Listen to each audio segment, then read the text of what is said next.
Vous êtes prêts à recevoir la parole de Dieu? Dieu a de bonnes choses à nous dire. Et effectivement, comme l'a dit le pasteur Michael, il faut vraiment avoir le cœur ouvert et se mettre dans la foi afin que Dieu puisse nous parler.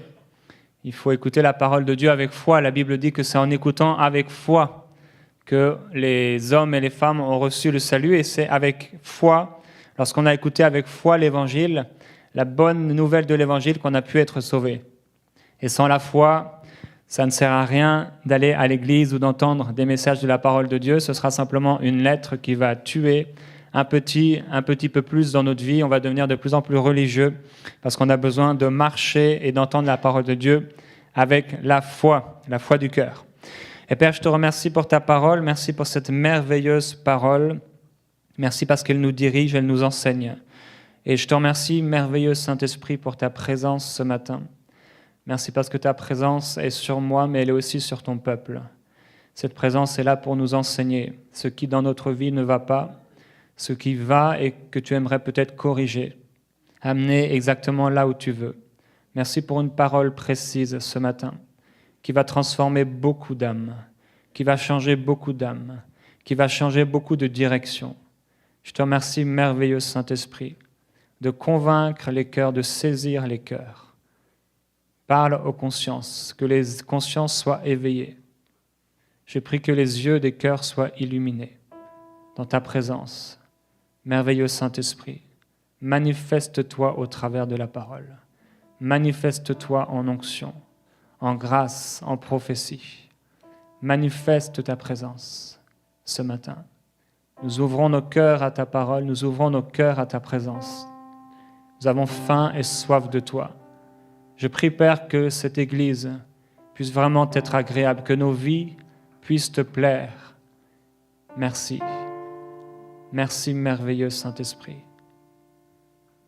Tu es glorieux. Nous avons faim et soif de toi. Nous nous attendons à toi. Viens nous parler. Viens m'utiliser. Tu es glorieux. Ouvre ton cœur ce matin et dis au Seigneur, viens me parler. Viens diriger ma vie. Je veux obéir. Je choisis tes voies. Viens me parler, s'il te plaît. Alléluia. Amen. On peut aller ensemble, si vous voulez, dans Actes chapitre 7 et au verset 22. Actes chapitre 7 et au verset 22.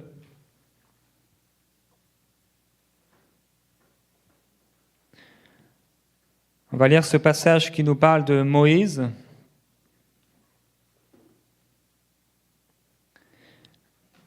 Et on va lire jusqu'au verset 34. Moïse fut instruit dans toute la sagesse des Égyptiens, et il était puissant en parole et en œuvre.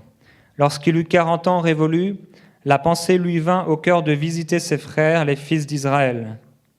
Il en vit un qu'on maltraitait, prit sa défense et vengea l'opprimé en frappant l'Égyptien. Il pensait que ses frères comprendraient que Dieu leur accordait le salut par sa main, mais eux ne comprirent pas. Le jour suivant, il parut au milieu de certains d'entre eux qui se battaient, et il tâcha de rétablir la paix entre eux. « Vous, dit-il, vous êtes frères, pourquoi vous maltraitez-vous l'un l'autre ?» Mais celui qui maltraitait son prochain le repoussa et dit « Qui t'a établi chef et juge sur nous? Veux-tu me tuer de la même manière que hier tu as tué l'Égyptien ?» À cette parole, Moïse s'enfuit et s'en alla séjourner dans le pays de Madian, où il engendra 2 fils. 40 ans plus tard, un ange lui apparut au désert du mont Sinaï dans la flamme d'un buisson en feu. En le voyant, Moïse fut étonné de cette vision, et comme il s'approchait pour regarder, la voix du Seigneur se fit entendre. « C'est moi, le Dieu de tes pères, le Dieu d'Abraham, d'Isaac et de Jacob. » Et Moïse, tout tremblant, n'osait regarder. Le Seigneur lui dit « Retire tes sandales de tes pieds, car l'endroit où tu te tiens est une terre sainte. J'ai bien vu le malheur de mon peuple qui est en Égypte. J'ai entendu son gémissement et je suis descendu pour le délivrer. Viens maintenant pour que je t'envoie en Égypte. » Voilà une expérience que Moïse a vécue, et au travers de ces quelques versets, on voit à peu près plus de 80 ans de la vie de Moïse. Et la première chose qu'on voit au verset 22, la Bible dit « Moïse fut instruit dans toute la sagesse des Égyptiens, et il était puissant en parole et en œuvre. » Et le premier point que j'aimerais voir avec vous, c'est que Moïse a vécu dans la richesse et l'égoïsme pendant 40 ans.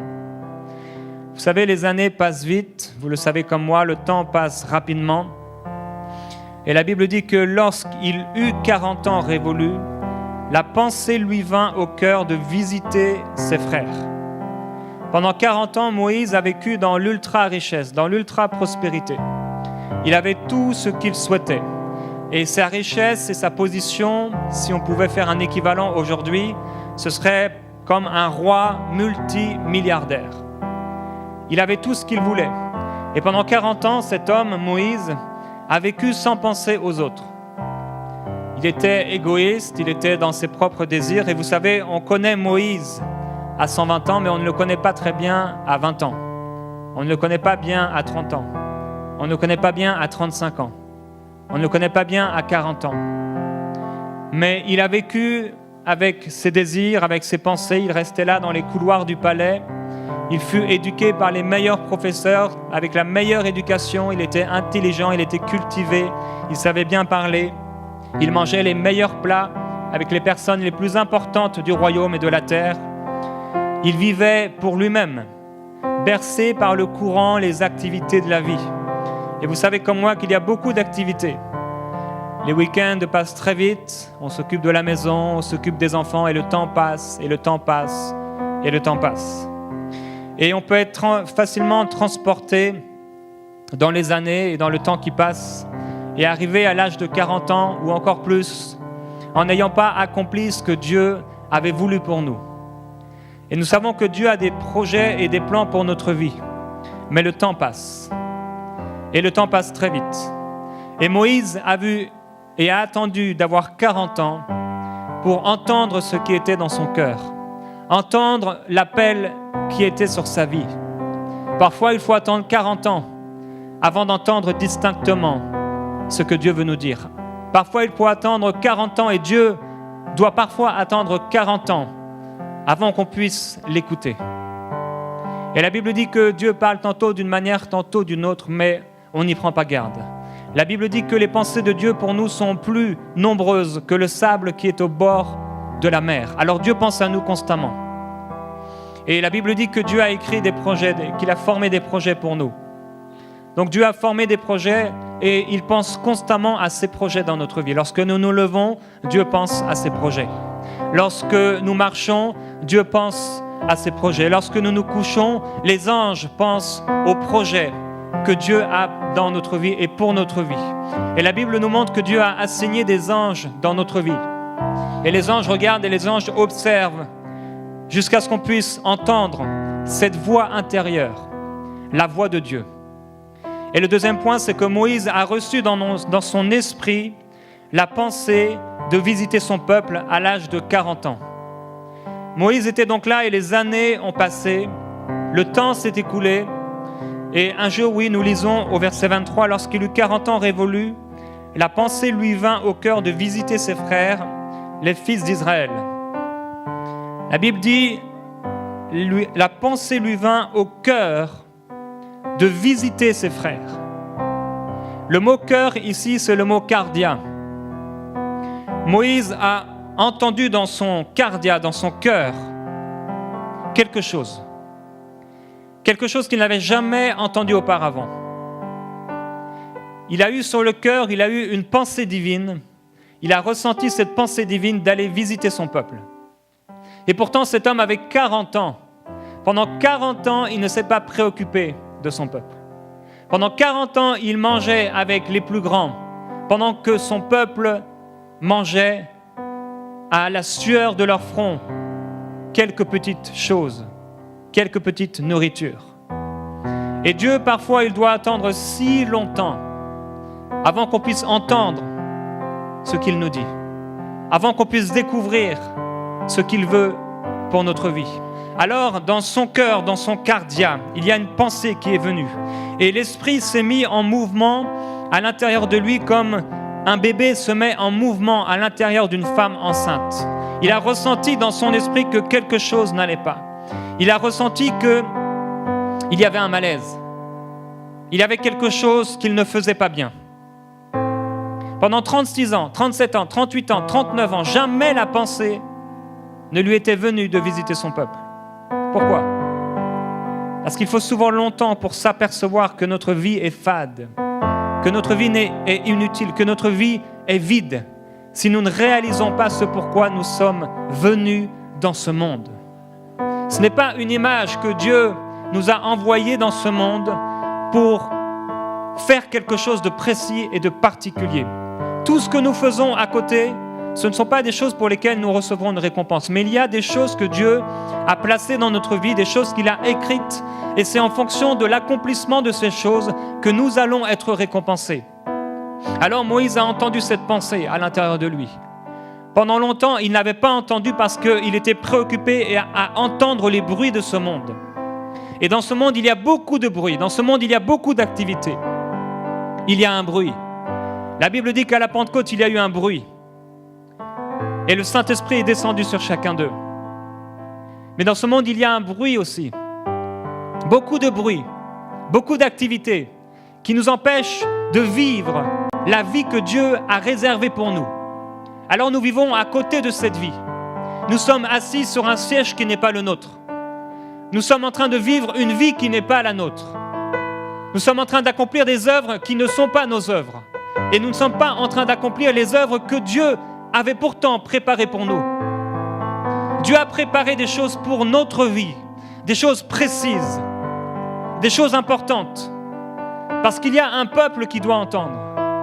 Parce qu'il y a un cri d'une mère, un cri de quelqu'un, afin que Dieu envoie quelqu'un sur sa route.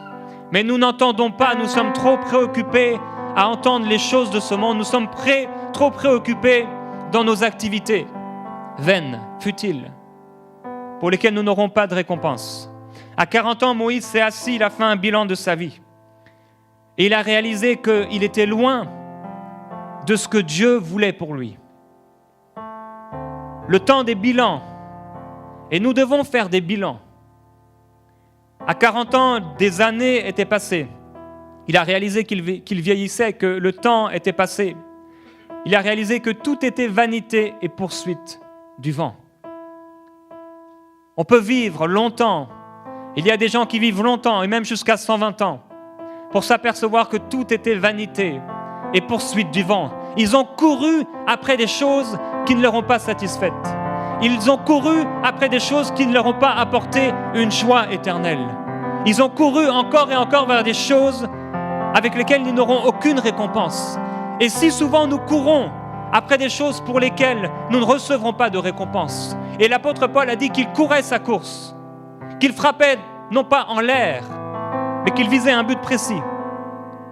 Et nous voyons ces gens qui étaient là dans la parole de Dieu, des modèles pour nous, qui couraient une course certaine, une course évidente, une course précise. Ils accomplissaient quelque chose, ils accomplissaient exactement ce pourquoi Dieu les avait placés dans ce monde.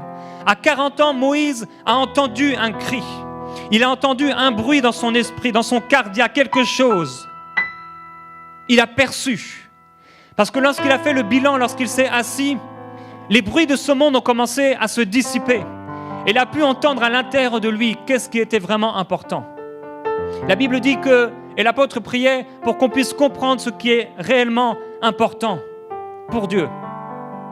Il s'est assis et il a commencé à entendre non plus les bruits de ce monde, mais la voix intérieure, l'intention de l'esprit. Et là, il a entendu quelqu'un.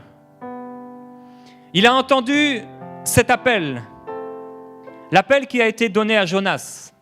La Bible dit dans Jonas au chapitre 1 au verset 1, Dieu qui parle à Jonas et il lui dit « Lève-toi, va à Ninive, la grande ville, et crie contre elle, car sa méchanceté est montée jusqu'à moi. » Et Jonas, la Bible dit, Jonas se leva pour s'enfuir à Tarsis, loin de la face de l'Éternel. Pendant longtemps, Moïse devait se rendre à Ninive. Et il était à Tarsis. Pendant longtemps, il devait aller dans la direction de l'esprit. Il devait marcher selon l'intention de l'esprit. Mais il marchait dans la direction de la chair. Il marchait dans la direction des convoitises personnelles. Il marchait dans la direction de ce monde présent, du siècle dans lequel il vivait. Il marchait, oui, mais il marchait vers Tarsis, alors que Dieu l'appelait à aller vers Ninive. Moïse devait se rendre dans un endroit spécial, c'est l'endroit du cardia, l'endroit de l'esprit, l'endroit du cœur, l'endroit de Dieu. Il y a un endroit pour nous, ici-bas. Et c'est à la fois un endroit céleste, un endroit où nous pouvons aller dans notre chair, mais où nous sommes transportés en esprit. Moïse a entendu. Il a entendu cet appel qui était fait à Jonas. Jonas, lève-toi, va à Ninive et parle contre elle. La Bible nous montre que Jonas a fui loin de la face de l'Éternel. Moïse, au lieu de fonctionner dans son cardia, a fonctionné dans ce psyché. Il a réfléchi. Comme nous réfléchissons beaucoup, comment je vais accomplir ce que je dois accomplir? Comment je dois m'occuper de ma famille? Comment je vais faire venir de l'argent dans ma famille? Alors on cherche du travail. Comment je vais faire vivre ma famille? On s'installe quelque part. Et on réfléchit selon les pensées de l'âme, selon la psychologie. Et Moïse a réfléchi comme ça pendant 40 ans. Il a vécu sa vie pendant 40 ans en écoutant non pas son être intérieur, mais en écoutant les pensées de son âme et le bilan de ses propres réflexions. Mais au bout de 40 ans, il a perçu quelque chose. Moïse, à 40 ans, n'était pas celui qu'on connaît, nous, à 120 ans. On voit les modèles et ces modèles bibliques comme ils étaient dans leur apogée et dans leur succès. Mais on oublie parfois qu'ils ont été comme nous. On oublie parfois qu'ils ont vécu les mêmes heures, les mêmes minutes et les mêmes secondes que nous. Qu'ils ont vécu la même confusion, les mêmes prières apparemment non exaucées, les mêmes cris à Dieu, les mêmes douleurs, la même attente, la même persévérance sans rien voir. Ils ont vécu toutes ces choses. Et nous, on les voit dans le succès. On les voit faire des choses extraordinaires. Et alors, on se décourage. On abandonne. Son cœur et le cœur de Moïse devint comme cette baleine qui a avalé Jonas. Il était mal. Il sentait que quelque chose n'allait pas. Moïse savait bien qu'il n'était pas en train d'accomplir ce pourquoi il avait été placé sur la terre. Et vous savez pertinemment, et nous savons pertinemment lorsque nous ne sommes pas en train d'accomplir la parole de Dieu. Dieu a envoyé sa parole. Toujours, il l'a fait. Et peu sont les élus. Beaucoup sont appelés. Tous le sont. Mais peu accomplissent ce pourquoi réellement ils ont été installés sur cette terre. Et voilà pourquoi Jésus n'est pas encore revenu aujourd'hui. Parce que beaucoup de gens sont en train d'écouter leur tête au lieu d'obéir à ce qui est dans leur cœur. Moïse n'avait pas besoin qu'on le lui dise, il n'avait pas besoin d'avoir une vision, il savait. Il sentait un trouble. Il sentait que quelque chose n'allait pas dans son esprit. Il le sentait. Vous savez, il y a un temps où nous savons que nous ne faisons pas ce que nous devrions faire. Un temps où nous réalisons que quelque chose ne va pas. Un temps où nous savons ce qu'il faut faire et nous savons que nous ne faisons pas cette chose que Dieu nous demande. Et non seulement nous ne la faisons pas, mais nous faisons tout pour l'oublier. Alors, nous nous levons et nous nous enfuyons vers Tarsis. Dieu nous appelle à aller à Ninive et nous enfuyons à l'opposé de la volonté de Dieu. Et alors que nous fuyons vers Tarsis, nous prenons un bagage spirituel et nous continuons à prier. Et nous prions dans un lieu que Dieu ne connaît pas. Et Dieu n'entend pas notre son, le son de nos voix. Nous ne nous levons pas pour accomplir la volonté de Dieu. Nous ne nous levons pas pour faire ce que Dieu nous a dit, mais nous nous levons pour fuir loin de la face de l'Éternel. Le lundi, nous n'allons pas à Ninive. Le mardi, nous n'allons pas à Ninive. Le dimanche, nous sommes toujours à Tarsis. Et les jours passent sans que nous ayons accompli ce que Dieu nous avait dit. Et nous savons ce que Dieu nous a dit. Notre conscience nous en rend témoignage par le Saint-Esprit. Toutes les fois où Dieu nous a parlé, toutes les fois où Dieu nous a dit de faire quelque chose et où nous ne l'avons pas fait. Et nous dormons, l'esprit tranquille, le cœur tranquillisé, parce que nous avons étouffé notre conscience. Nous sommes à Tarsis. Nous sommes dans cette baleine. Nous sommes dans le lieu d'obscurité. Et nous disons parfois, mais Seigneur, pourquoi c'est si obscur? Pourquoi ça ne va pas? Pourquoi ça ne fonctionne pas? Mais c'est parce que nous sommes à Tarsis. C'est parce que nous sommes dans la baleine. Nous sommes ballottés par les vents, nous sommes ballottés par la marée, nous sommes ballottés par les circonstances, nous sommes ballottés par les vagues. Quelque chose ne va pas. Quelque chose ne va pas. Et on peut rester des années durant comme ça, jusqu'à 40 ans, jusqu'à 80 ans, jusqu'à notre mort, sans accomplir ce que Dieu a mis dans notre cœur. Alors nous étouffons notre conscience. Nous sommes religieux. Nous ne voyons pas de grandes choses s'accomplir parce que nous sommes à Tarsis. Nous nous sommes endormis au fond du bateau avec Jonas. La Bible dit que lorsqu'il a fui, il a trouvé un navire, il a payé pour y entrer et il s'est caché au fond de ce bateau. Il était là et il pensait être loin de la face de l'Éternel, mais Dieu le voyait. Il y a des gens qui se cachent loin de la face de Dieu. Ils voient quelqu'un dans la rue et Dieu leur dit et leur met à cœur. Ils ressentent l'intention de l'Esprit. Et alors ils pensent à autre chose, ils détournent le regard. La Bible dit que Dieu a détourné le regard de Jésus pour le poser sur nous. Mais nous détournons le regard des plans de Dieu, nous détournons le regard parfois de Dieu pour le poser sur notre propre vie. Et lorsque notre propre vie est triste et malheureuse, alors nous tournons nos regards vers Dieu. Et Dieu nous fortifie, et Dieu nous bénit, et Dieu nous rend la vie. Et nous prenons de cette vie et nous retournons à Tarsis. Nous retournons au fond de ce bateau, accomplissant les volontés et les désirs de notre chair. Et alors, nous sommes dans un cercle vicieux. Constamment, nous revenons à la même chose. Constamment, nous revenons à cette dépression, à cette confusion, à cette tristesse, à cette mélancolie. Parce que nous sommes à Tarsis, nous sommes au fond du bateau. La Bible dit que Dieu a envoyé un vent puissant. Ce n'était pas le vent de la Pentecôte pour nous remplir du Saint-Esprit. C'était le vent de la conviction de péché pour nous amener à la repentance. La Bible dit que le grand poisson, la baleine, a mangé, a pris Jonas. Jonas était dans le cœur de la baleine,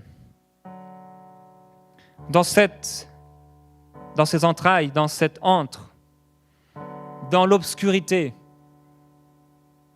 Et quand tu es là dans ce lieu de désert dans ta vie,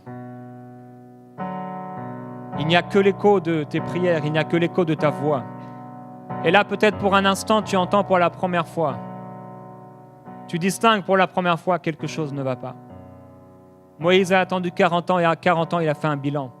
À 40 ans, il a entendu la voix de Dieu. À 40 ans, il a éloigné ce qui était dans sa vie et ce qui pouvait l'empêcher d'accomplir la volonté de Dieu. Et il a décidé de l'écarter de sa vie. Le temps passe si vite. Le lundi devient une semaine, la semaine devient un mois, le mois devient une année et l'année devient une décennie. Et voilà 10 ans que Dieu nous a parlé et nous n'avons toujours pas fait ce qu'il nous a dit. Voilà 10 ans que Dieu avait mis un projet dans notre cœur et nous ne l'avons pas accompli. Et nous avons trouvé toutes sortes d'excuses pour ne pas faire ce que Dieu nous avait demandé de faire. Nous avons même dit à Dieu et nous avons essayé de montrer à Dieu combien il avait tort, combien c'était impossible. Et nous avons parlé négativement à propos du plan de Dieu pour notre vie, alors que c'est l'esprit de vie, c'est l'esprit de vérité, c'est la parole de Dieu que nous avons entendue. La parole de Dieu est venue. La Bible dit que Dieu a parlé. Il a appelé la lumière, elle est venue. Et Dieu appelle des choses dans notre vie. Dieu appelle la lumière dans notre vie. Et si souvent la lumière ne vient pas, alors Dieu est surpris. Et même les anges regardent et ils sont surpris de voir que, apparemment, la parole de Dieu n'a pas trouvé un cœur réceptif, un cœur disponible. Dieu ne cherche pas des super-héros. Dieu cherche des gens disponibles. Dieu ne cherche pas des gens qui sont forts et puissants. Dieu cherche des faibles qui trouvent leur capacité en Dieu.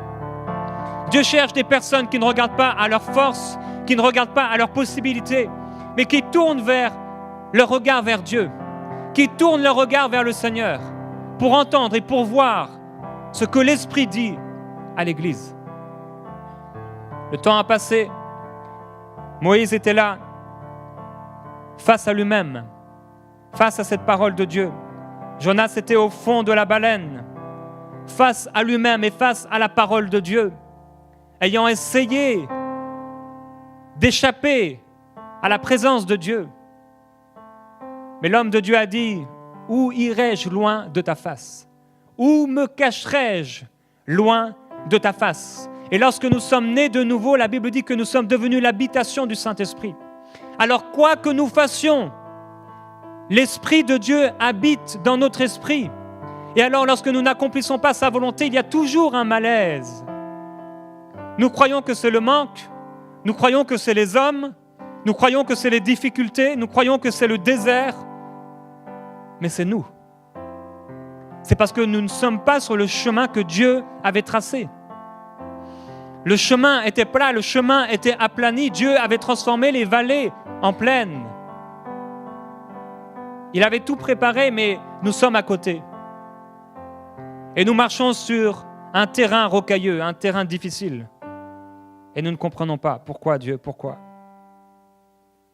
Lorsque nous sommes vers Tarsis, on peut lever souvent les yeux vers le ciel. On peut souvent s'adresser à Dieu. Mais Dieu ne nous veut pas à Tarsis.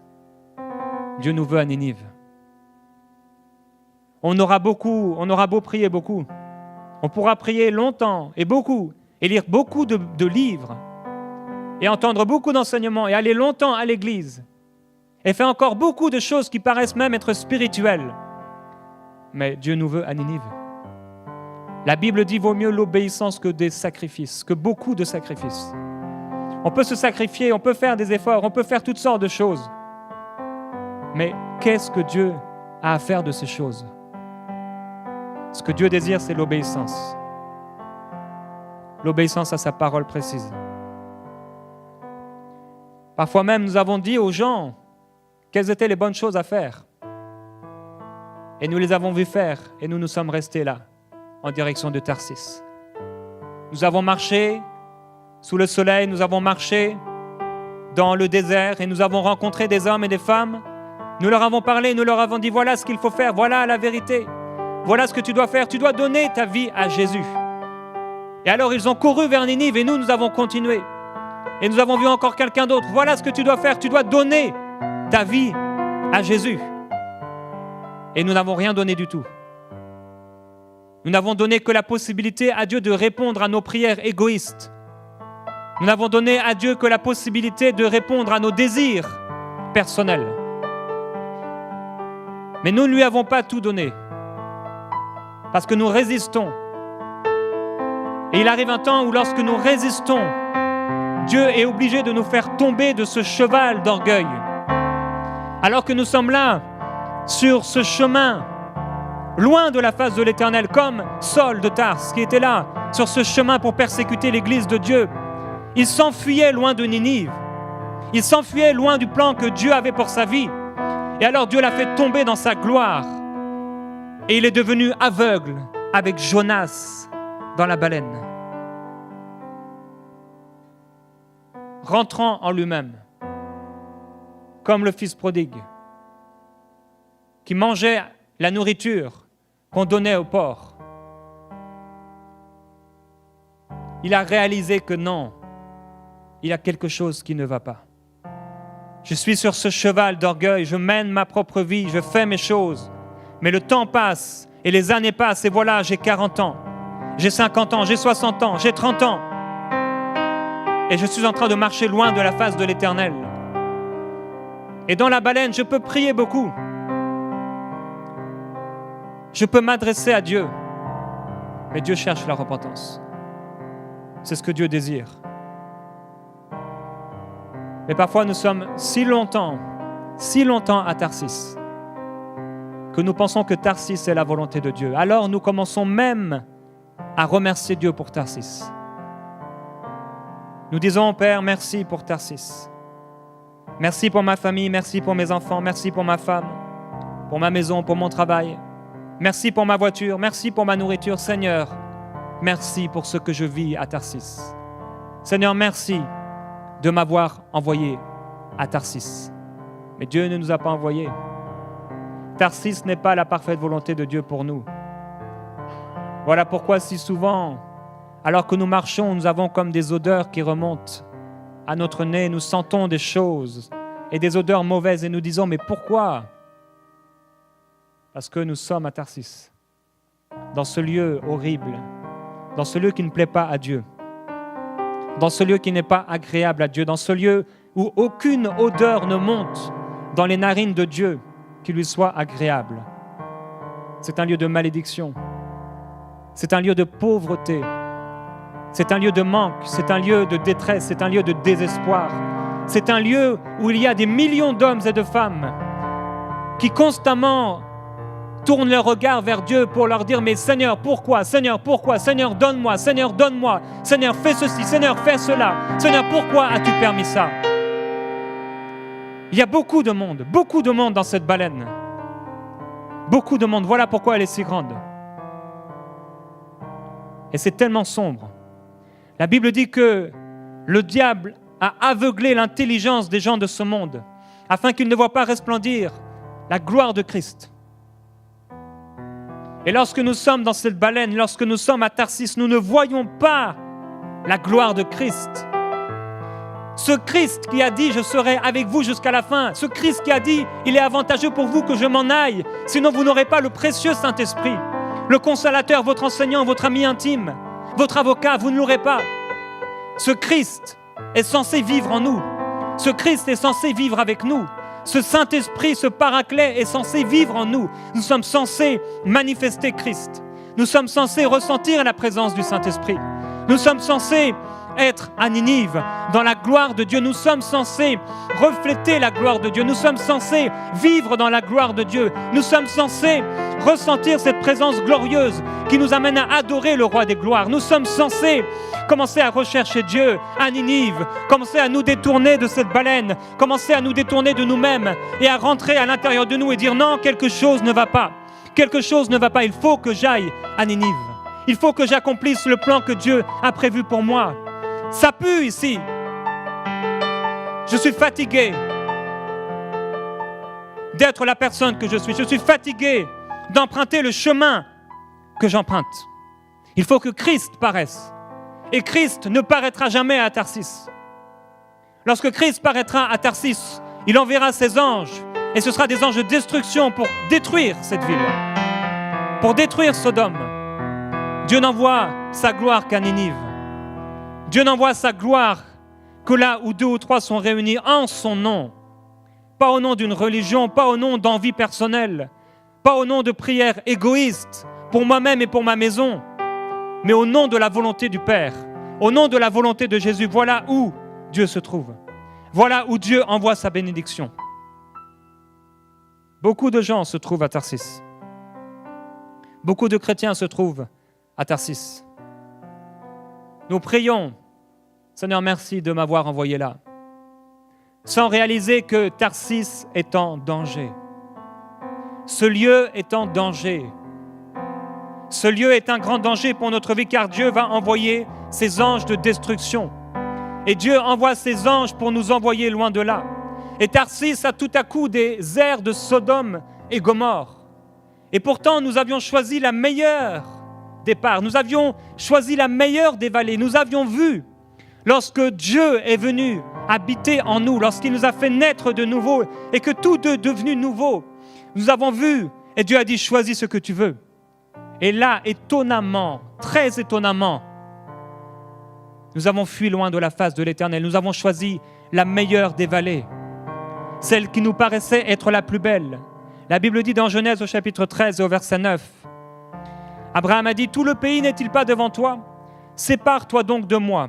Si tu vas à gauche, j'irai à droite. Si tu vas à droite, j'irai à gauche. » Lot leva les yeux et vit que toute la plaine du Jourdain était entièrement arrosée, entièrement irriguée. Avant que l'Éternel ne détruise Sodome et Gomorrhe, c'était jusqu'à Tsoar comme un jardin de l'Éternel, comme l'Égypte. Lot choisit pour lui toute la plaine du Jourdain et se mit en route vers l'est. C'est ainsi qu'ils se séparèrent l'un de l'autre. Lot a regardé et Lot a choisi ce qui était agréable à la vue.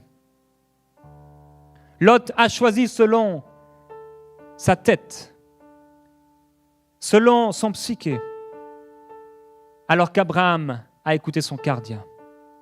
Abraham a écouté son cœur. Abraham a écouté quelle est l'intention de l'esprit. Quelle était l'intention de l'esprit?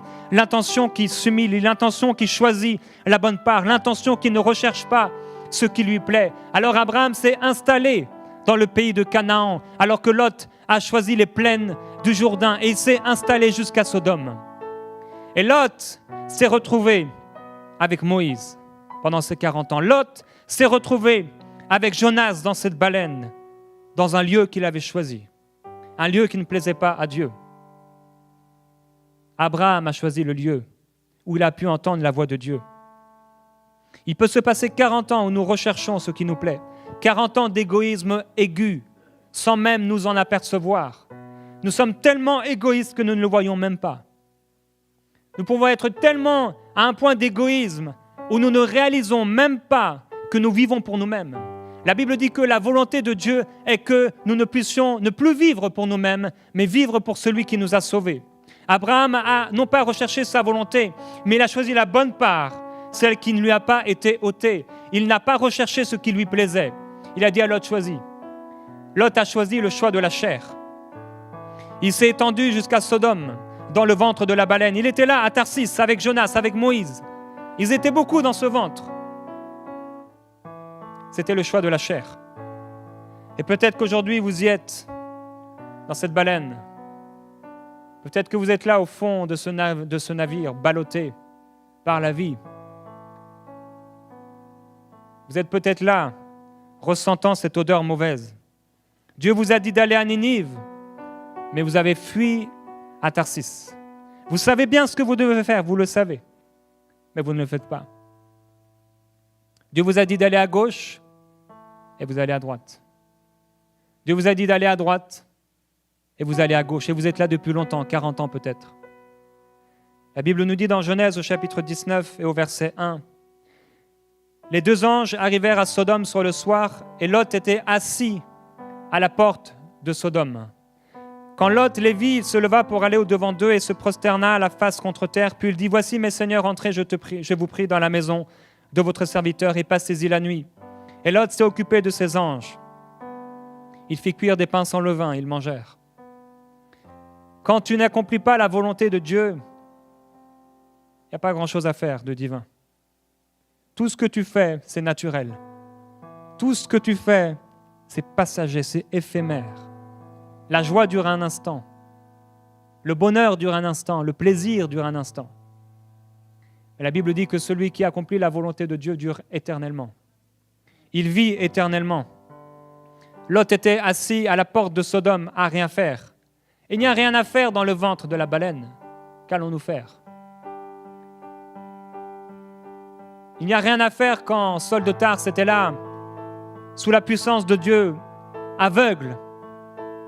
Que peut faire un aveugle lorsqu'il vient de devenir aveugle? Il n'y a que des choses futiles. Il n'y a que des choses futiles à faire à Sodome. La Bible nous montre cette parabole. Jésus parle de cette parabole du maître de la maison qui est allé chercher des gens pour les envoyer dans sa vigne. Et il a été dans les quartiers, il a été dans la ville et il a trouvé des gens qui étaient là sans rien faire. Qu'est-ce que vous faites pour Dieu? Concrètement, qu'est-ce que vous faites pour Dieu? Je ne parle pas de prière, je ne parle pas de méditer. Qu'est-ce que vous faites pour Dieu en ce moment?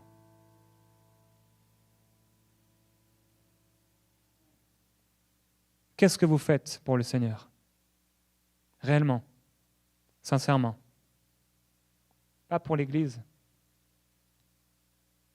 Qu'est-ce que vous faites pour Dieu? Que faisons-nous pour Dieu?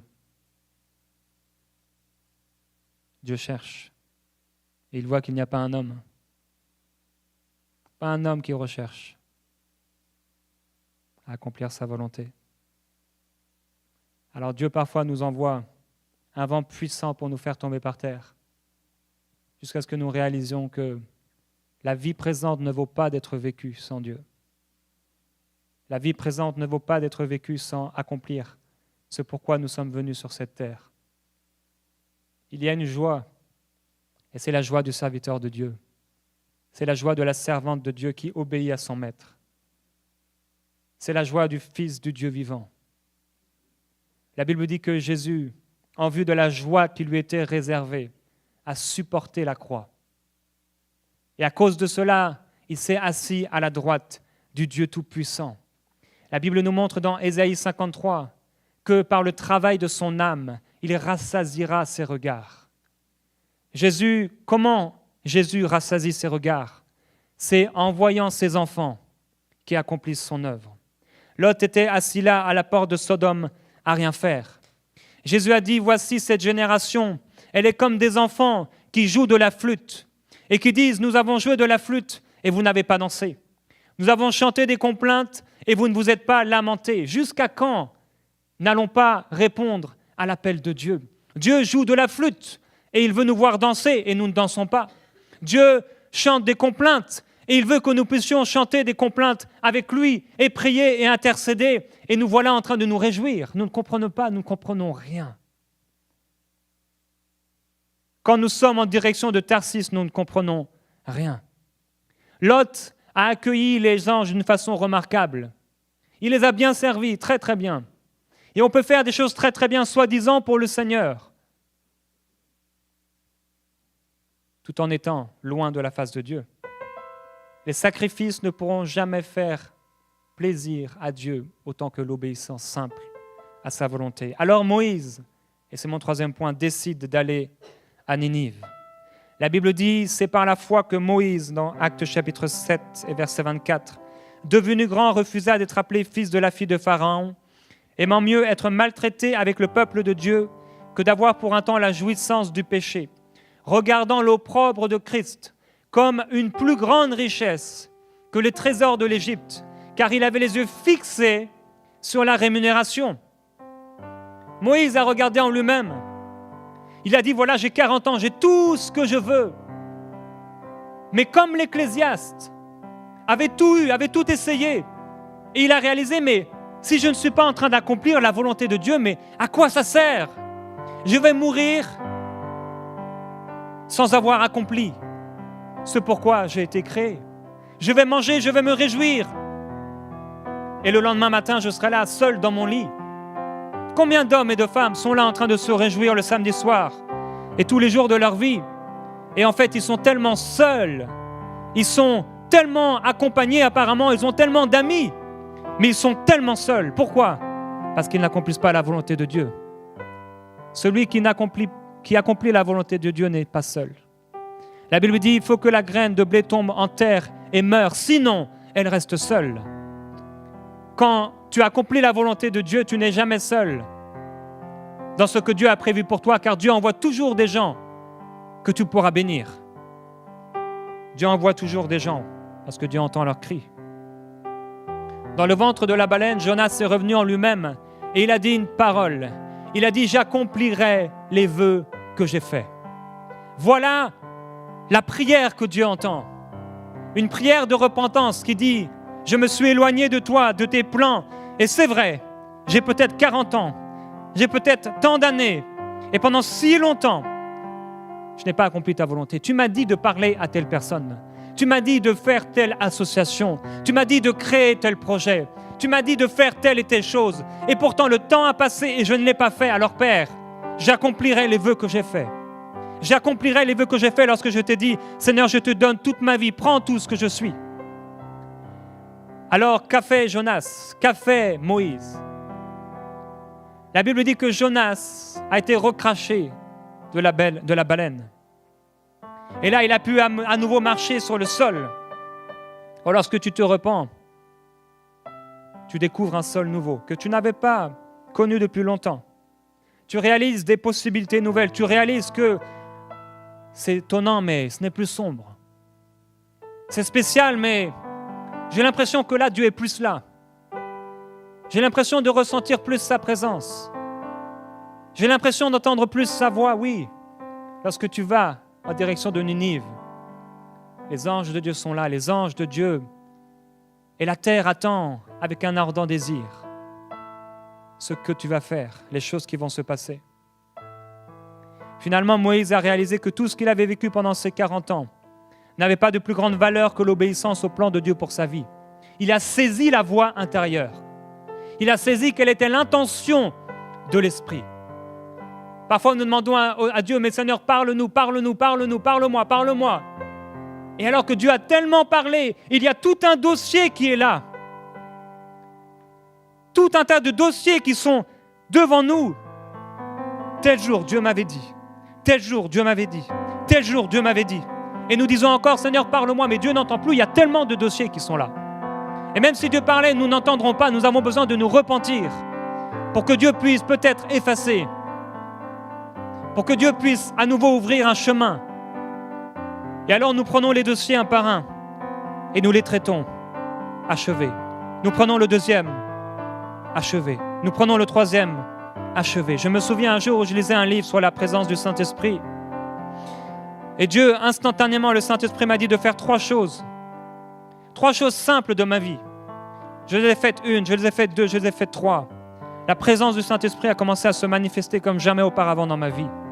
Parce que j'ai obéi à Dieu. Combien de paroles que Dieu t'a données et que tu n'as pas accomplies? Le nombre en est grand peut-être.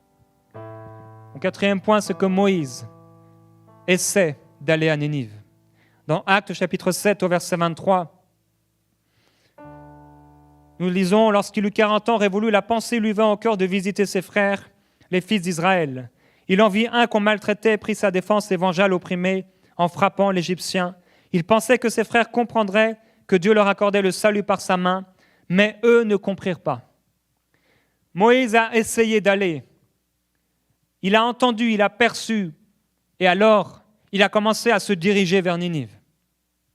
Moïse a entendu la voix de Dieu dans son cœur et il est allé voir ses frères. Le problème, c'est que Moïse était inexpérimenté. Et lorsque nous ressentons qu'il faut aller à Ninive, nous pensons parfois que parce que Dieu a parlé, tout va se faire tout seul. Et alors, au moindre obstacle, nous nous décourageons. Au moindre obstacle, nous commençons à parler à frère un tel et à sœur un tel, et nous expliquons notre échec. Et qu'est-ce que nous entendons? C'est l'écho de notre propre voix. Frère un tel et frère une telle a vécu la même chose. Et alors, nous nous décourageons. Et nous nous réunissons non plus au nom de Jésus, nous nous réunissons au nom du découragement. Non, annoncer l'évangile, ça ne marche plus aujourd'hui. Non, aujourd'hui, il n'est plus possible de faire ça. Non, aujourd'hui, il n'est pas possible de faire ça. Alors nous attendons qu'un envoyé de Dieu spécial puisse le faire à notre place. Moïse a essayé et Moïse a échoué. À 40 ans pour entendre l'intention de l'Esprit. Et il a essayé et il a échoué. Parfois, nous nous levons pour obéir à l'appel de Dieu, mais cela ne se passe pas comme nous l'avions prévu. Seigneur, tu avais dit, allez par toutes les nations et faites des nations des disciples. Seigneur, j'ai essayé, mais on ne m'a pas écouté. Alors, nous trouvons un autre Tarsis. Oui, nous avons fui loin de Tarsis. Nous étions en direction de Ninive, mais là, nous trouvons quelque part un endroit où nous ne dérangerons personne. Nous trouvons un endroit confortable et nous nous faisons un petit nid loin de la volonté de Dieu. Mais à la fois, nous sommes heureux parce que nous ne sommes ni froids, ni bouillants, mais nous sommes tièdes. Et alors, parfois, il y a un peu d'eau qui coule. Parfois, il y a un peu de la présence de Dieu qui coule. Et alors, nous nous satisfaisons et nous nous rassurons. Ne t'inquiète pas, Dieu t'a parlé. Ne t'inquiète pas, tu as entendu le message du pasteur et il y a eu un mot pour toi. Ne t'inquiète pas, Dieu est avec toi. Oui, Dieu est avec toi pour te faire sortir de là.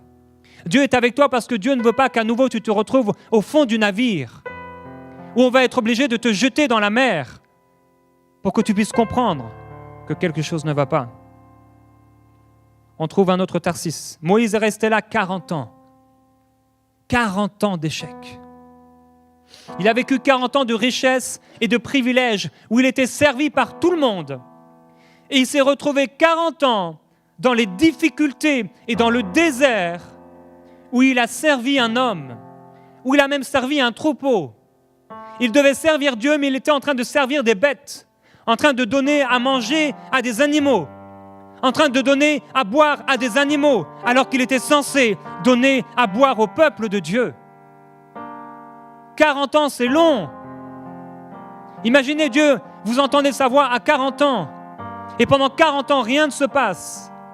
Pendant 40 ans, vous êtes là dans votre échec, vous n'y croyez même plus. Combien de gens à qui Dieu a parlé à leur nouvelle naissance, ou dans les premiers temps de leur vie chrétienne, Dieu leur a donné des grands rêves et des grandes visions, et il s'est passé 40 ans, et ils n'ont rien vu.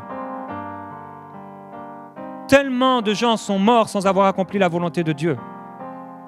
À 80 ans, Moïse a découvert quelque chose. Moïse a découvert son impuissance. Il a vécu 40 ans de pouvoir et il a vécu 40 ans d'impuissance. Et vous savez, une clé pour être utilisée par Dieu, c'est réaliser notre impuissance. Pendant 40 ans, nous pouvons attendre que Dieu nous parle. Et en fait, il nous a parlé. Et un jour, nous disons, OK, je vais accomplir la volonté de Dieu. Et alors, nous commençons à marcher, mais nous sommes tellement remplis de nous-mêmes, tellement remplis d'orgueil. C'est tellement pour nous ce que nous faisons. Nous prions et nous demandons, Seigneur, fais ceci, fais cela. Touche cette personne, sauve cette personne, sans réaliser que c'est pour nous-mêmes que nous le faisons. Nous prions pour notre mari, nous prions pour nos enfants, nous prions pour leur salut, sans réaliser que nous prions pour eux parce que nous voulons qu'ils soient plus gentils avec nous. Au fond de nous, ce n'est pas parce que nous pensons à leur éternité loin de Dieu, mais c'est pour nous.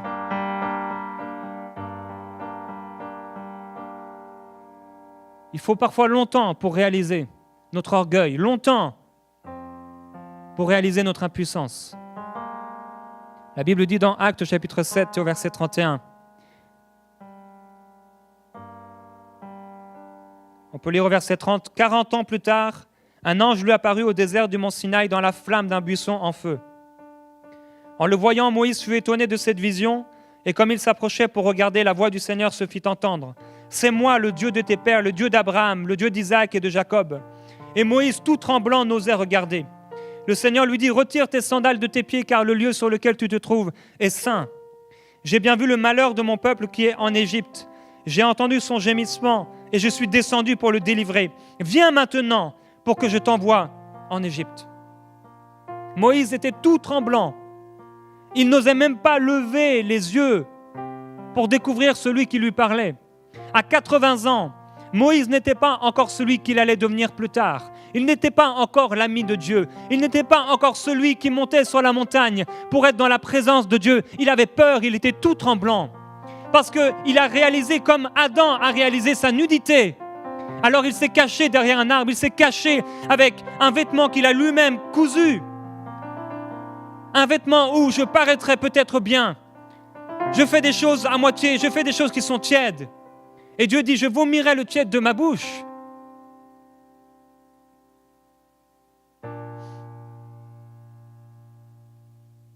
Dieu a parlé à Moïse. Et Moïse a eu peur. Moïse était tremblant. Mais Moïse a choisi d'obéir à la volonté de Dieu. Et mon cinquième point, c'est que Moïse va à Ninive. Moïse se sentait complètement impuissant. Imaginez pour lui, 40 ans loin de la volonté de Dieu pour sa vie. On peut être à l'église tous les dimanches et être loin de la volonté de Dieu pour notre vie. On peut être à l'église tous les dimanches et se cacher loin de la face de l'Éternel. Il y a tellement de choses que Dieu nous appelle à faire et que nous ne faisons pas. Des choses tellement simples. Dieu nous appelle à la prière et nous ne prions pas. Dieu nous appelle à la consécration et nous ne consacrons pas. Dieu nous appelle à nous donner et nous ne nous donnons pas. Dieu nous appelle à donner pour son œuvre et nous gardons pour nous. Tellement de choses. Mais malgré tout cela, Moïse est allé. Son orgueil avait disparu. Et malgré son manque de confiance en lui-même, il a décidé d'aller. Dieu dit, j'ai vu la souffrance de mon peuple qui est en Égypte. J'ai entendu ses gémissements. Voilà le cœur du message. Voilà pourquoi Dieu nous a appelés. Voilà pourquoi Dieu vous a équipés. Voilà pourquoi le maître de la maison veut vous envoyer dans sa vigne. C'est parce qu'il y a un peuple qui souffre. L'appel que Moïse a reçu est exactement le même que Dieu vous fait. Dieu a éclairé des choses dans votre esprit. Vous savez ce à quoi Dieu vous appelle. Et Dieu vous l'a rappelé alors que je prêchais. Mais il y a encore un appel plus grand et qui nous concerne tous. Et c'est l'appel de Moïse, c'est l'appel de Jonas. Il faut avertir les gens de Ninive qu'ils sont perdus et qu'ils doivent se repentir. Qu'entendez-vous dans votre esprit? Qu'entendez-vous dans votre cardiaque? Qu'entendez-vous? Jésus a dit dans Marc 16, « Allez par tout le monde et prêchez la bonne nouvelle à toute la création. Celui qui croira, qui sera baptisé, sera sauvé. Oui, Père, j'ai accompli cette chose-là. Mais celui qui ne croira pas sera condamné. Voici les miracles qui accompagneront ceux qui auront cru. En mon nom, ils chasseront des démons. Ils parleront de nouvelles langues. Ils saisiront des serpents. S'ils boivent quelques breuvages mortels, il ne leur fera point de mal. Ils imposeront les mains aux malades et les malades seront guéris. » Le Seigneur, après leur avoir parlé, fut enlevé au ciel et il s'assit à la droite de Dieu. Ils s'en allèrent prêcher partout. Le Seigneur travaillait avec eux, confirmait la parole par les miracles qui l'accompagnaient. Les disciples ont entendu l'appel de Jésus. Le même appel fait à Moïse, le même appel fait à Jonas. Les disciples ont entendu. Et les disciples ne sont pas regardés, même si au début, lorsque Jésus a été enlevé, ils sont restés regardés au ciel. Et alors des anges ont dû taper sur leurs épaules pour leur dire « Mais il y a quelque chose à faire. Il reviendra de la même manière, mais vous, que faites-vous » Et alors la Bible dit qu'ils commencèrent à aller partout. Et le Seigneur travaillait avec eux. Pourquoi? Parce qu'ils étaient en direction de Ninive. Pourquoi? Parce qu'ils étaient exactement sur le chemin de Dieu. Sur le chemin de Dieu, il y a tellement d'abondance. Sur le chemin de Dieu, il y a tellement de joie. Sur le chemin de Dieu, il y a tellement de paix. Sur le chemin de Dieu, il y a tellement de privilèges. Sur le chemin de Dieu, tout est à nous. Sur le chemin de Dieu, tout est grâce. Tout est joie, tout est consolation, tout est bonheur. Sur le chemin de Dieu, tout est succès. Et nous pensons que sur le chemin de Tarsis, il y aura des choses qui vont nous satisfaire. Alors nous prenons et nous mangeons quelque chose et à peine nous l'avons mangé et nous avons encore faim. Alors que sur le chemin de Dieu, tu peux manger quelque chose et courir pendant 40 jours avec cette chose que tu as mangée, sans te fatiguer. Parce que tu manges de la nourriture de Dieu. Jésus a dit, ma nourriture est de faire la volonté de celui qui m'a envoyé et d'accomplir son œuvre. La volonté de Dieu, ce n'est pas seulement que nous soyons sauvés, nous l'avons été, mais c'est que nous puissions accomplir son œuvre. Et c'est ce à quoi Dieu nous appelle. Mais qui est suffisant pour ces choses? Qui est suffisant pour prier pour les malades et les voir guéris? Qui est suffisant pour chasser les démons? Qui est suffisant pour ces choses? Et c'est mon 6e point. Nos faiblesses remplacées par la puissance du Saint-Esprit. Sans la puissance du Saint-Esprit, nous serons en direction de Ninive peut-être, mais nous chercherons où est Ninive. Nous serons en direction de cette grande ville de gloire, cette grande ville fortifiée, cette grande ville de miracles, mais nous ne la trouverons pas parce que nous sommes encore remplis de nous-mêmes. Et lorsque nous allons et que nous marchons dans les plans de Dieu, il y a un temps qui se passe où nous sommes forgés, où nous sommes entre les mains du potier et où le potier nous modèle. La Bible dit dans 1 Corinthiens au chapitre 15 au verset 42. C'est le cas pour la résurrection des morts. Le corps est semé corruptible, il ressuscite incorruptible. Il est semé méprisable, il ressuscite glorieux. Il est semé faible, il ressuscite plein de force. Il n'y a que le Saint-Esprit qui peut transformer une personne qui pense être méprisable, comme Moïse se pensait tellement méprisable, il se pensait tellement faible à 80 ans. Il n'y a que le Saint-Esprit qui peut transformer un cœur faible. Il n'y a que le Saint-Esprit qui peut transformer notre cœur de pierre en cœur de chair. Il faut que nous puissions voir le buisson ardent. Si nous ne le voyons pas, si nous n'enlevons pas nos chaussures, nous ne ressusciterons pas glorieux et plein de force. Moïse a dû ressusciter de l'être méprisable et faible qu'il pensait être pour être la personne que Dieu voulait qu'il soit. Dieu a fait de lui un puissant sauveur par sa force toute puissante. Personne ne peut vraiment savoir ce qu'il possède dans le Saint-Esprit. Le Saint-Esprit est Dieu. Le Saint-Esprit, rien ne lui est impossible. Il n'y a rien qui est impossible à Dieu. Il n'y a rien qui est impossible à celui qui habite dans notre esprit. Si seulement nous pouvons percevoir, si seulement nous pouvons entendre quelle est l'intention de l'Esprit, si seulement nous pouvons dire oui et amen à la volonté de Dieu, si seulement nous pouvons rentrer en nous-mêmes et dire oui, j'accomplirai les vœux que j'ai faits, oui, j'accomplirai la parole de Dieu, je ne sais pas comment, mais Père, j'irai non plus avec ma force, non plus avec ma force de caractère, ma propre pensée, mon intelligence, avec la sagesse de l'Égypte, avec la bonne éducation biblique. Non, j'irai avec la force du Saint-Esprit. Les disciples étaient là avec Jésus pendant 3 ans et demi. Ils ont été formés par lui, par le meilleur enseignant qui soit. Ils l'ont vu exercer, ils l'ont vu faire. Mais au bout de 3 ans et demi, qu'étaient-ils? Ils étaient à nouveau de simples pêcheurs de poissons. Ils n'accomplissaient aucun miracle. Ils étaient dans la confusion. Ils n'accomplissaient pas ce pourquoi Dieu les avait créés. 3 ans et demi avec le Maître. 3 ans et demi d'enseignement. 3 ans et demi en regardant l'homme de Dieu, le Fils de Dieu, voir faire des choses extraordinaires. Mais ils n'étaient pas changés. Pourquoi? Jésus a dit, il est avantageux pour vous que je m'en aille. Le Saint-Esprit est la puissance de Dieu. Et lorsqu'elle vient dans le cœur d'un homme, dans le cœur d'une femme, cette personne est transformée. Et elle va de gloire en gloire. Et alors elle perçoit quelque chose. Ce n'est pas un mirage, c'est une réelle ville. C'est un réel miracle. C'est vraiment quelque chose qu'il peut toucher, qu'il peut voir. La Bible dit que Dieu nous a appelés afin que nous allions et que nous persévérions et que notre fruit demeure. C'est ce que Dieu veut pour nous, un fruit qui demeure. Nous pouvons être capables de dire, voilà le fruit qui se trouve dans ma vie, voilà réellement ce que je fais pour Dieu, voilà ce que Dieu m'a dit et voilà ce que je fais. Il nous faut voir le buisson ardent. Si nous ne le voyons pas, c'est que nous sommes encore là, en train de lutter dans le fond du navire. Il y a un buisson ardent qui brûle, mais qui ne se consume pas. Dans 2 Corinthiens au chapitre 4 et au verset 5 à 7, il est écrit, nous ne nous prêchons pas nous-mêmes, c'est Jésus-Christ le Seigneur que nous prêchons, et nous nous déclarons vos serviteurs à cause de Jésus.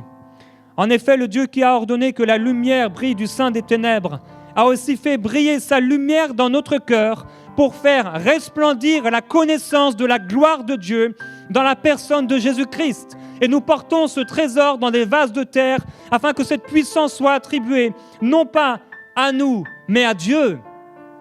Oh, nous reconnaissons nos faiblesses, nous reconnaissons nos incapacités, nous reconnaissons que nous ne sommes que des vases de terre. Qui peut accomplir un miracle? Personne ne peut le faire si ce n'est pas le Saint-Esprit en nous. Nous réalisons nos incapacités et quand nous les réalisons, combien de fois nous avons prié et en disant, mes pères, je t'en supplie, viens à mon secours, remplis-moi à nouveau. Et c'est ça que Dieu recherche, que nous puissions enlever nos chaussures et voir devant le buisson ardent la gloire de Dieu. Et que nous puissions non pas nous prêcher nous-mêmes, mais prêcher Christ, le roi de gloire. Et lorsque nous prêchons Jésus-Christ, alors la lumière brille du sein des ténèbres des cœurs des gens. Et Dieu fait jaillir la connaissance de la gloire de Dieu sur la face de Jésus-Christ. Lorsque le Saint-Esprit nous remplit, nous sommes transformés, nous allons de gloire en gloire. Lorsque le Saint-Esprit trouve la place dans notre esprit et qu'il trouve la place jusqu'à jaillir dans notre âme, alors notre caractère, nous sommes émondés. Nous sommes émondés. Il y a des choses que nous délaissons, il y a des choses que nous ne faisons pas parce que c'était de l'Égypte, c'était de Tarsis, c'était du navire, c'était de la baleine. Ce ne sont pas des choses que je veux faire maintenant. Parce que nous nous dirigeons vers le roi de gloire, nous regardons à lui et nous sommes transformés en la même image. Lorsque nous sommes remplis du Saint-Esprit, nous ne pouvons pas ne rien faire. Lorsque nous sommes remplis du Saint-Esprit, nous sommes toujours vaillants. Lorsque nous sommes remplis du Saint-Esprit, nous sommes toujours joyeux. Lorsque nous sommes remplis du Saint-Esprit, nous allons et nous marchons toujours vers la destinée que Dieu a prévue pour nous. Lorsque nous sommes remplis du Saint-Esprit et que nous voyons quelqu'un de faible, quelqu'un d'abattu, quelqu'un de malade qui nous parle de son problème, nous ne pouvons pas rester la bouche fermée. Et si nous restons la bouche fermée, cela veut dire une chose, c'est que nous sommes encore pleins d'orgueil, c'est que nous sommes encore aveugles, c'est que nous sommes encore dans ce grand poisson, tournant les regards vers nous-mêmes, comme Moïse pendant 40 ans. En Égypte, nous avons tout et nous disons, Seigneur, merci pour Tarsis. Seigneur, merci pour ma famille. Seigneur, merci pour l'argent. Merci pour mon travail. Mais nous sommes tellement loin de ce que Dieu avait prévu pour nous. Le temps passe tellement vite et Dieu cherche des gens qu'il peut remplir de son esprit. La Bible dit, laissez-vous continuellement remplir du Saint-Esprit. Est-ce que c'est Dieu qui bloque le réveil? Non. Est-ce que c'est Dieu qui bloque ses grâces? Non. Il dit, vous avez tout reçu pleinement en Jésus-Christ. La Bible nous montre que le voile a été déchiré du haut vers le bas. Dieu en avait assez, Dieu était fatigué, Dieu en avait marre. Il a déchiré ce voile qui nous empêchait de plaire à Dieu, qui nous empêchait d'être vus par lui, qui nous empêchait de devenir des serviteurs et des servantes de Dieu. Il a vu le voile qui séparait ta vie du plan qu'il avait formé pour toi et il l'a déchiré. Il n'y a rien qui peut t'empêcher d'entrer dans ce que Dieu a prévu pour toi, si ce n'est toi, si ce n'est tes convoitises, si ce n'est tes prières égoïstes. Mais Dieu, il a ouvert le ciel. Il a envoyé Jésus mourir sur la croix pour nous, afin que nous ne puissions plus vivre pour nous, mais vivre pour le roi de gloire. Lorsque nous voyons le roi de gloire, et lorsque nous le verrons, nous serons semblables à lui. Nous essayons de lui ressembler, nous essayons de plus en plus de lui être agréable, mais plus nous le voyons, et plus nous sommes transformés, et notre visage rayonne, comme le visage de Moïse a rayonné. Oh, il a rayonné. Jésus-Christ, oh, tu es le roi de gloire. Tu es le prince de paix.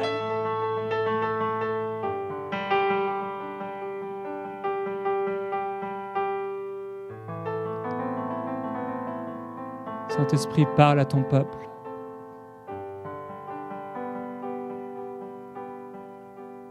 Parle à ton peuple.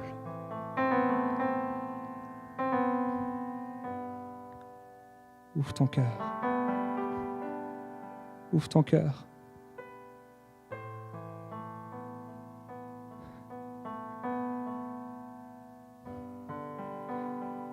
Jésus.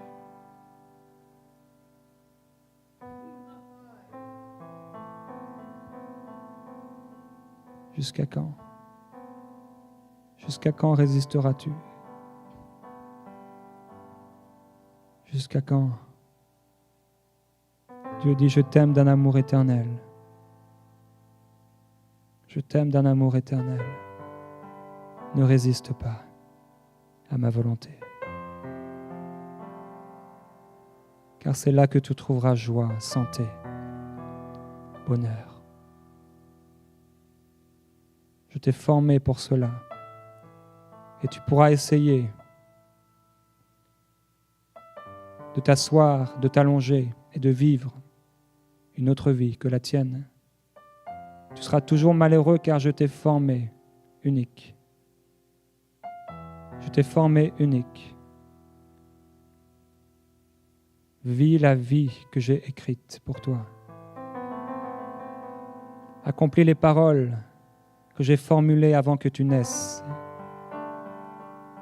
Avant que tu naisses, je t'avais appelé. Dans le sein de ta mère, je te connaissais. Je t'avais appelé.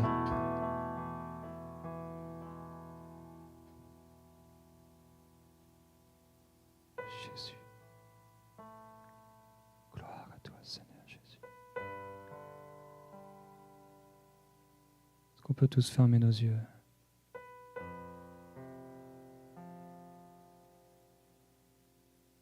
Et entendre l'intention de l'Esprit.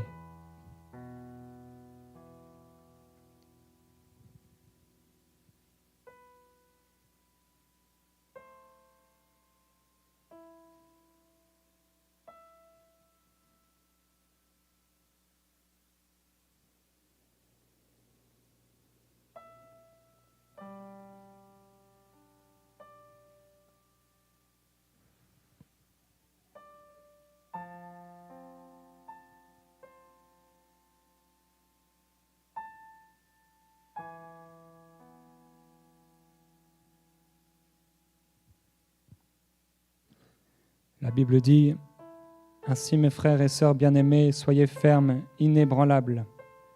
Travaillez de mieux en mieux à l'œuvre du Seigneur, sachant que votre travail n'est pas sans résultat dans le Seigneur. » Vous savez, on peut échouer pendant longtemps.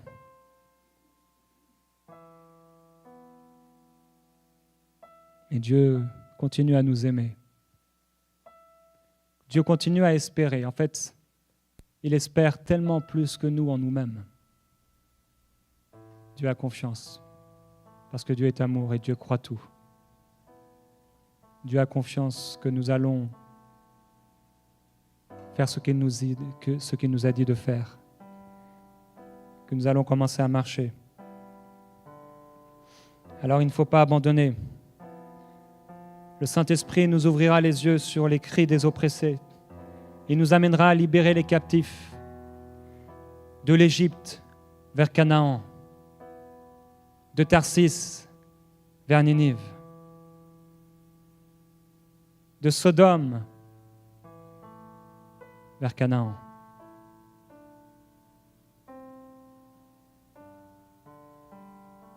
Nous échouons peut-être, nous bronchons peut-être, mais l'important c'est d'avancer et de travailler de mieux en mieux. Non, je ne travaille pas parfaitement. Je ne fais pas parfaitement la volonté de Dieu, mais Dieu dit, travaille de mieux en mieux. Dieu dit, accomplis de mieux en mieux ma volonté. Dieu dit, consacre-toi de mieux en mieux pour moi. Donne-moi du temps. Donne-moi ta vie. Donne-toi tout entier à moi. Nous lisons dans Hébreux chapitre 13 au verset 7, « Souvenez-vous de vos conducteurs qui vous ont annoncé la parole de Dieu. Considérez quel était le bilan de leur vie et imitez leur foi. Jésus-Christ est le même hier, aujourd'hui et éternellement. » Nous avons avec nous ce Jésus qui est le même aujourd'hui qu'il l'était avec Moïse, qu'il l'était avec Abraham, qu'il l'était avec Jonas, qu'il l'était avec Job, qu'il l'était avec Isaac, qu'il l'était avec Jacob. Le même Jésus, le même Dieu, celui qui opère tout en tous, selon la volonté de l'Esprit, ce même Seigneur, celui qui est Seigneur, à la gloire de Dieu le Père, il est avec nous. Et Jacques dira, au chapitre 5, au verset 7, « Prenez donc patience, frères, jusqu'à l'avènement du Seigneur. Voici que le laboureur attend le précieux fruit de la terre, plein de patience à son égard, jusqu'à ce qu'il ait reçu les pluies de la première et de l'arrière-saison. Ne te décourage pas, mon frère, ma sœur, mais attends parce que la pluie arrive. Vous aussi prenez patience, affermissez vos cœurs, car l'avènement du Seigneur est proche. » Au verset 10, « Prenez, mes frères, pour modèle de souffrance et de patience les prophètes qui ont parlé. Au nom du Seigneur, le laboureur attend, mais le laboureur est patient. » Le laboureur comprend les faiblesses parce que lui-même est venu, sujet aux mêmes faiblesses. Il est venu pour nous. Nous avons besoin de détermination, nous avons besoin de persévérance, nous avons besoin de regarder le plan de Dieu pour notre vie droit dans les yeux et de faire un bilan de nous-mêmes, un bilan de nos vies. La Bible dit tout ce que Jésus a commencé de faire et d'enseigner. Qui va continuer? Qui dira à Dieu, Seigneur, j'accomplirai les vœux que je t'ai formulés? Qui dira, Seigneur, je te donne ma vie, fais-en ce qu'il te plaît? La Bible dit, devenez puissants à tous égards par sa force glorieuse. Quand nous nous abandonnons à Dieu, quand nous lui laissons la place, nous sommes complètement métamorphosés. Il n'y a plus rien de l'Égypte. Nous sommes transformés. Nous sommes changés. C'est ça la bonne nouvelle de l'Évangile. Celle que les Israélites n'avaient pas. Ils n'avaient pas cette bonne nouvelle. Ils pouvaient prier longtemps, ils pouvaient aller voir le prophète et les sacrificateurs et dire au prophète, change mon caractère, change mon esprit, mais ils ne pouvaient pas le faire. Nous, Dieu nous l'a fait. Dieu nous a fait cette alliance nouvelle, une alliance de grâce, une alliance extraordinaire, une alliance où tout est nouveau, une alliance où tout est transformé, où tout est nouveauté de vie et où nous pouvons marcher en nouveauté de vie. C'est une alliance nouvelle, une alliance de grâce, une alliance où Dieu nous regarde toujours plein d'amour et plein de compassion et jamais pour nous accuser, jamais pour nous jeter dans la fosse, mais toujours pour nous relever. Et même si parfois nous avançons dans le désert, Dieu nous laisse parfois dans le désert jusqu'à ce que nous puissions voir qu'il y a quelque chose de plus, que nous ne sommes pas nés pour ce désert. Devenez puissants par sa force glorieuse. Est-ce qu'on peut se lever tous ensemble, s'il vous plaît?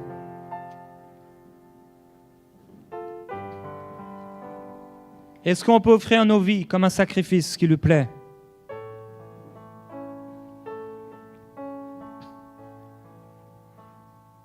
Fixez vos yeux vers le Seigneur. Et Dieu n'envoie pas sa parole pour rien. Dieu est derrière sa parole pour l'accomplir. Et lorsque Dieu oint quelqu'un d'un message, et que ce message est envoyé dans ton cœur, et Dieu attend une réponse. Alors je t'encourage maintenant, parle à Dieu. Là où tu es, parle à Dieu.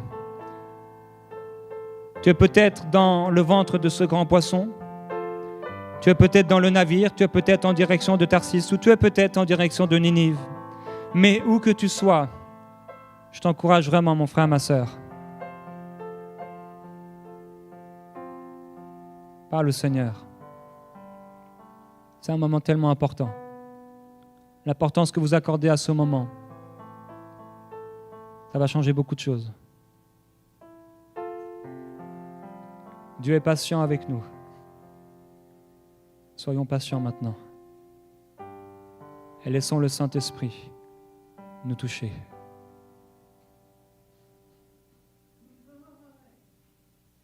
Merveilleux Saint-Esprit, touche ton peuple.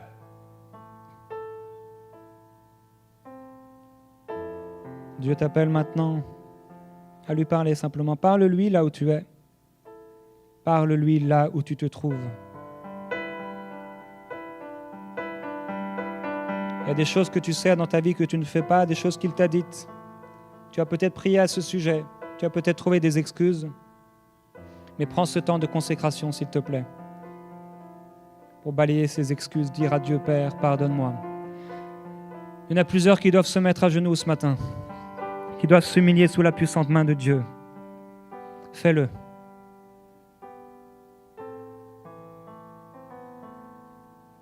C'est un temps de consécration.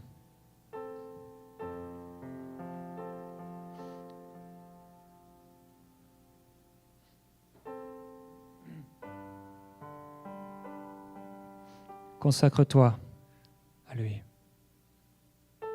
Merveilleux Saint-Esprit, prends le contrôle. Prends le contrôle de ce lieu, s'il te plaît.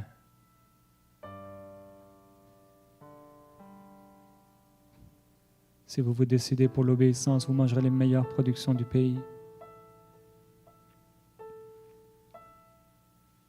Repens-toi ce matin. Repens-toi ce matin. Ne reste pas la bouche fermée, mais parle à ton Dieu.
l'agneau, mort à la croix, saint est le Seigneur.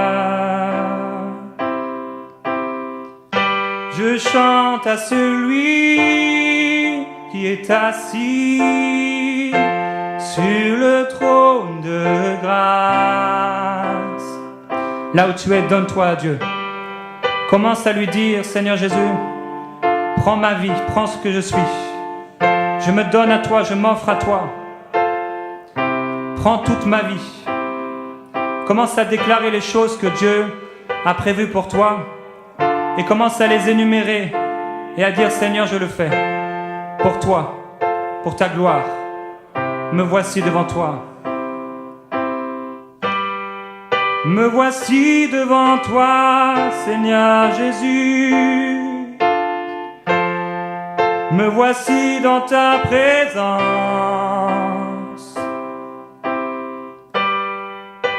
J'obéirai à ta voix, ô mon roi. Me voici, oh, devant toi, ô mon roi. Me voici, oh, Seigneur, mon roi.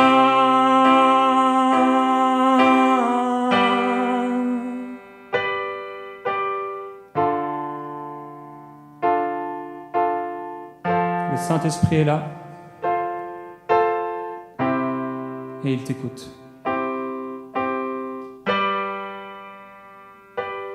C'est un moment vraiment important, tu dois te consacrer à Dieu.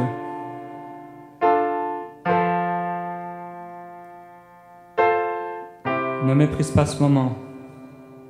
Tu ne peux pas imaginer ce que Dieu va faire avec ta prière de repentance.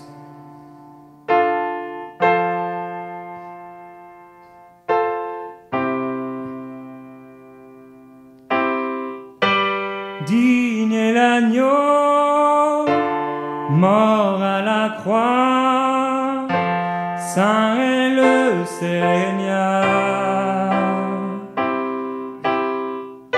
Je chante à celui qui est assis sur le trône de grâce.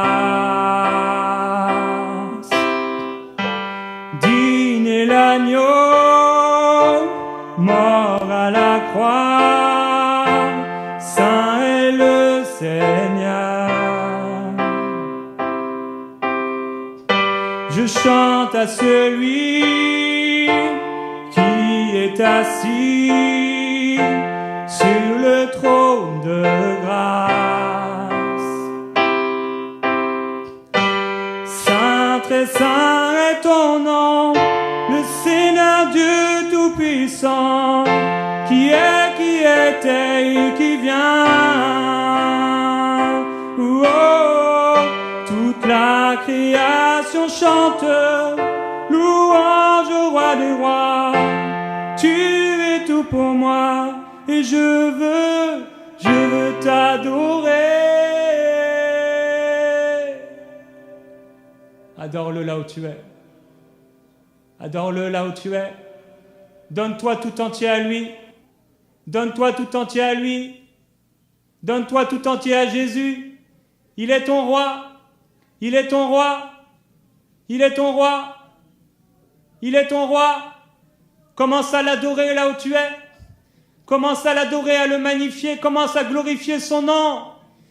Dis-lui qu'il est tout pour toi. Dis-lui qu'il est tout pour toi. Dis-lui, prends ma vie, prends ma vie, prends ma vie, prends ma vie, prends ma vie, prends ma vie. Prends tout de moi, prends tout de moi. J'en ai assez de moi-même, de ma vie. Prends tout ce que je suis. Prends tout ce que je suis. Prends tout ce que je suis. Qu'il prenne ta vie.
suis un sacrifice vivant.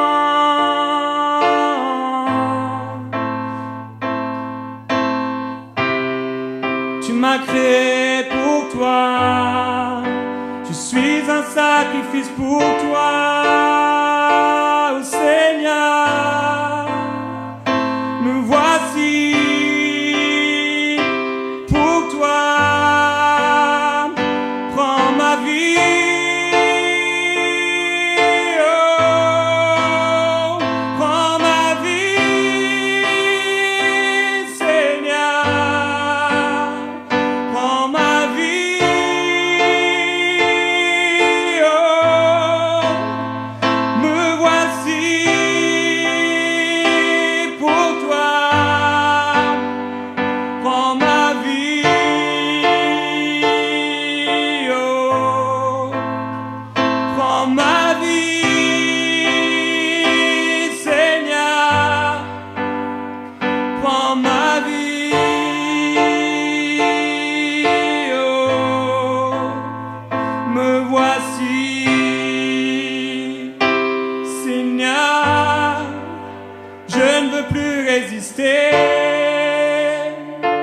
À ta voix, je ne veux plus résister.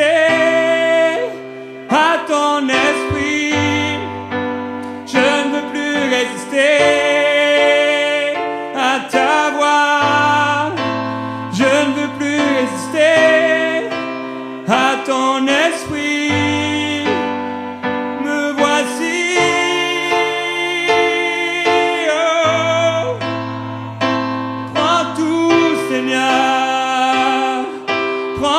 Seigneur, me voici,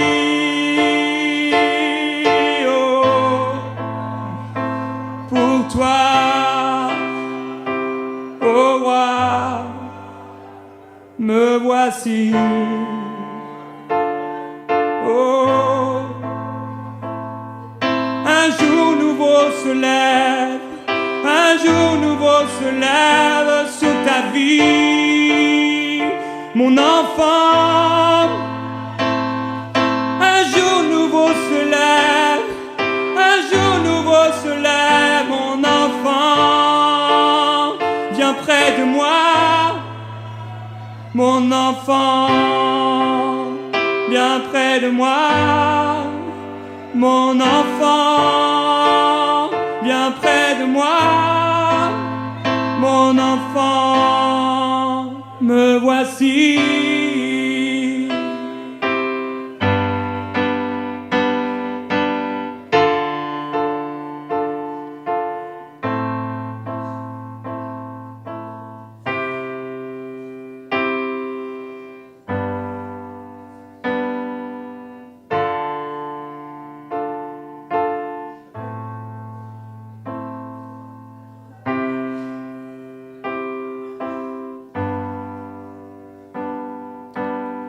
Humilie-toi dans sa présence. Il y a des paroles que tu retiens, tu dois les dire. Formule tes vœux envers le Seigneur. Donne-lui tout. Donne-lui tout pleinement.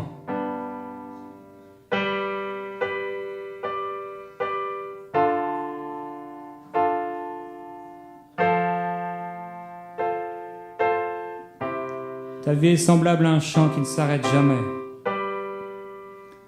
Dieu te donne toujours le choix. Dieu te donne toujours la possibilité de te relever. Et non seulement il te donne la possibilité de te relever, mais il te donne son esprit.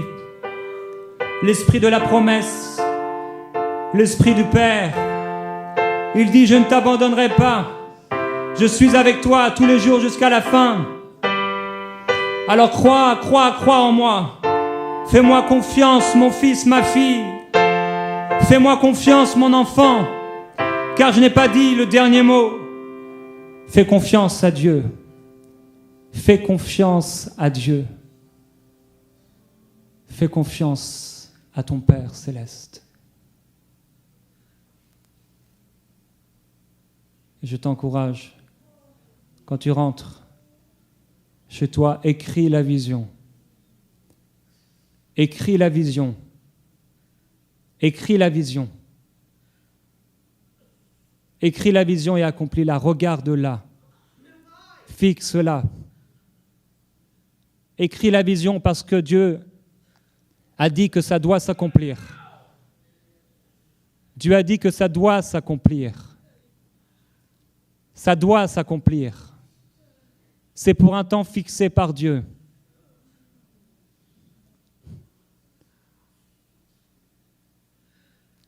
Et c'est le temps d'accomplir la parole de Dieu. Voici le peuple d'Israël disait, ce que le prophète dit, c'est pour des temps lointains. Et Dieu a dit, dis-leur, je fais cesser ce proverbe. Voici toute parole que je dis, elle s'accomplit. Dieu envoie sa parole. Et sa parole est pleine de puissance et pleine de gloire. Et quand tu vas commencer à marcher vers Ninive, la gloire de Dieu va se manifester de plus en plus dans ta vie. Oh, je prie, Père Céleste, au nom puissant de Jésus-Christ maintenant pour ton peuple.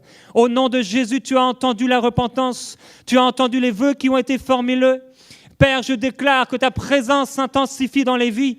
Merveilleux Saint-Esprit, je te demande maintenant de te manifester comme jamais auparavant sur ton peuple, de réveiller l'esprit, Père, de réveiller l'esprit de ton peuple et l'esprit de la prophétie au milieu de nous et au milieu de ton peuple. Réveille l'esprit de la prophétie dans le cœur de tes enfants, qu'ils puissent entendre, qu'ils soient revêtus de gloire, revêtus de gloire.